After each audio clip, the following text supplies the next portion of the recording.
Okie dokie. Air conditioning on. Where's the control? Okay. Doot doot. Doot doot doot doot. On. Okay. Hello and welcome to the Daily Bible Reading Show. We're picking up where we left off in Genesis chapter 18, I think. Just which verse? And verse 16. Alright, so it's Genesis 18 and verse 16. Then the men set out from there, and they looked down towards Sodom, and Abraham went with them to set them on their way. The Lord said, "Shall I hide from Abraham what I'm about to do, seeing that Abraham shall surely become a great and mighty nation, and all the nations of the earth shall be blessed in him? For I have chosen him, that he may command his children and his household after him to keep the way of the Lord by doing righteousness and justice, so that the Lord may bring to Abraham what he has promised him." That's a very long sentence, but I'll come back to it. Verse 20, then the Lord said, "Because the outcry against Sodom and Gomorrah is great, and their sin is very grave, I will go down to see whether they have done altogether according to the outcry that has come to me, and if not, I will know." Okay, we'll stop there. Okay, what's just happened is Abraham has just had lunch with God, and now they're walking together, going home. Well, not going home. God's going to visit this place called Sodom. But Abraham's being a good host. He doesn't just say bye-bye after lunch. He actually walks out the door with him. And that's when the conversation starts. It's after the meal. It's after the whole program. That's when, they start having this heart-to-heart talk. And God says, verse 17, "Shall I hide from Abraham what I'm about to do?" And God actually thinks aloud and says, "Shall I share with Abraham this inner knowledge, this insightful thing that God's about to do, essentially going to destroy the city called Sodom?" But very, very serious. But God wants to bring Abraham into his thinking process. And the reason for this is because Abraham is his guy. Abraham is someone that God is really shaping from the ground up for many years now through his life experiences, so that he in turn will be able to affect the people around him.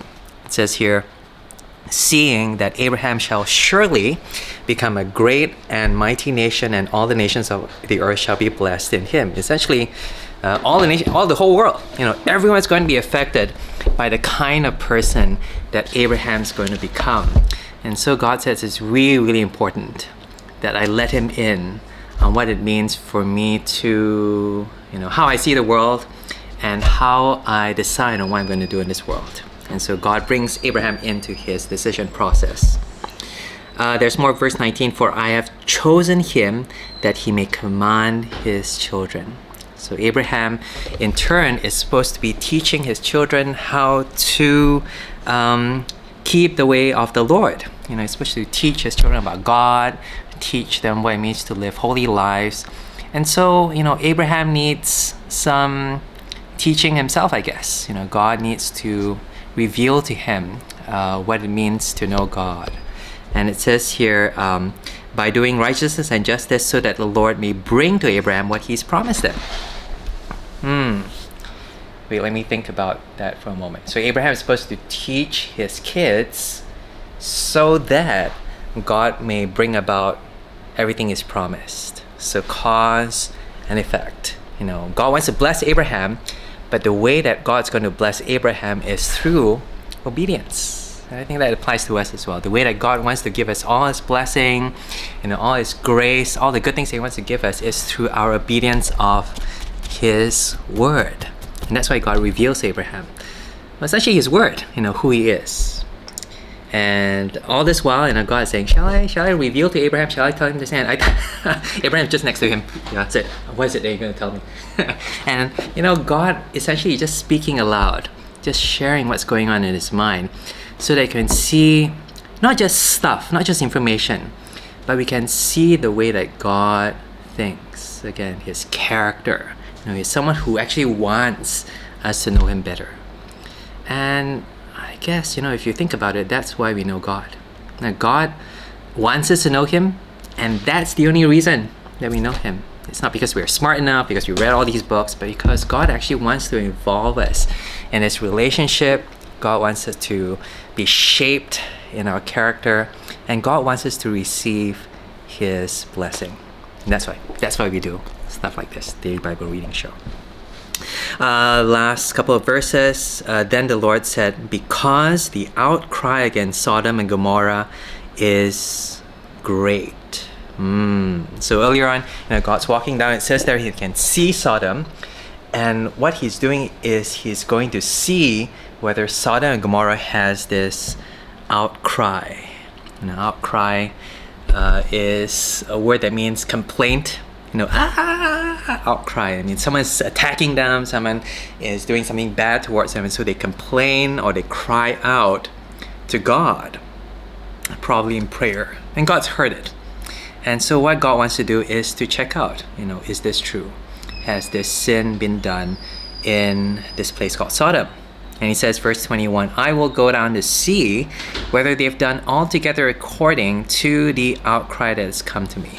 So God wants to check the facts to see whether it really is as bad as He's heard it, and to see it for Himself, and maybe even to experience it for Himself. How they've treated these people. Is this the way that they're going to treat God? And again, how do we apply this? I'll stop here. Actually, there's a lot more. But how do we apply this to our lives today? Well, I think God, again, wants us to share that concern for justice. And sharing that concern for justice is not just knowing it or even hearing about it, but maybe even checking out for ourselves, seeing for ourselves how bad it is. Most of us, we have no lack of information of injustice in the world. You open up news, social media, you see things are so bad. But immediately what we do is we turn it off. But God doesn't do that. God hears about it through our prayers. He comes down, He checks it out, and He does something about it. I think God wants Abraham to have that same kind of heart, same kind of concern for the way that the world is. Not just see how bad it is over there and condemn them, but to see it, to feel it, and then to, do something about it. Well, to pray about it. I think that would be the better answer, because here, God's going to do something about it. God already is decided. God's the one who is the agent of change. But, He wants Abraham to know that God's going to do something about it. How does this apply to us? I don't know. Here in a library like this, all these books and all this learning in a theological library, we learn a lot about God. But how much of our character has been shaped by God? God tells Abraham all this stuff so that he will be changed in his walk, so that he will influence others to walk according to God's ways. Have we done that? I think it's a challenge. I think there's always more that we can do. And there's always more that we can learn about God's character and be shaped by it.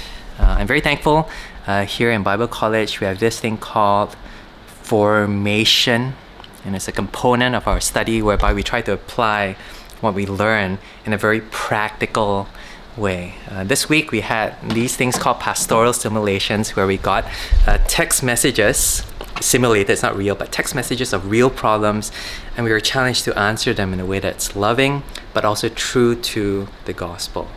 And these are real things. We're going to be encountering people who have issues. We're going to be outcrying to God, and I think God will answer, but God wants us to be able to give the kind of answer, the kind of response that are consistent with His character. Yeah. How's that? There's again more to come. So I thought I'd be able to finish it today, but I can't. There's a lot more.